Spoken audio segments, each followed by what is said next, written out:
sommes donc aujourd'hui avec Audrey, qui est coordinatrice sécurité chez FDS Pro.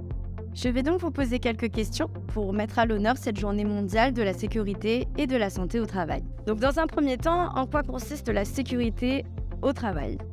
Alors c'est un processus qui consiste en fait à limiter, prévenir, voire éliminer, autant que faire se peut, les risques encourus par les travailleurs dans leur activité professionnelle. Deuxième question, qu'est-ce que FDS met en place pour garantir la sécurité au travail ? Alors, comme dans beaucoup d'entreprises, une fois qu'on a identifié les risques, on met en place un panel d'actions pour les prévenir, les limiter. Donc, ça va de la fourniture des équipements de protection individuelle, de la haute visibilité, des chaussures de sécurité, à des affichages, des recommandations, des précautions de manipulation, des précautions d'utilisation, des carters de protection sur des machines.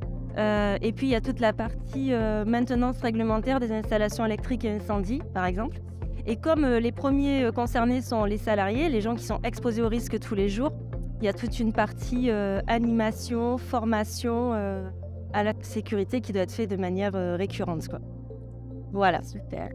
Et enfin, dernière question. Quelle est la première chose que doit faire un travailleur en cas d'accident ou de défaut de sécurité ?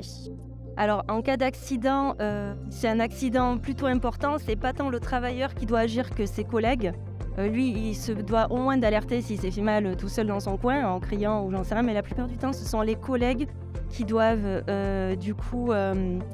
protéger la zone où l'accident a eu lieu pour éviter un suraccident. Ensuite, qui doit examiner le blessé, parce qu'il s'agit d'une blessure très très grave, ou est-ce que c'est quelque chose qui peut être fait de manière plus temporisée. Faire alerter les secours et secourir selon les préceptes du sauvetage secourisme au travail. Voilà. Donc on a aussi des trousses de sécurité à disposition pour justement pallier aux premiers soins. Et en cas de défaut de la sécurité, il faut impérativement le communiquer, le faire remonter aux responsables du site, aux gens qui s'occupent de la sécurité, comme moi en tant que coordinatrice, pour qu'on mette le plus rapidement possible les mesures de prévention en face.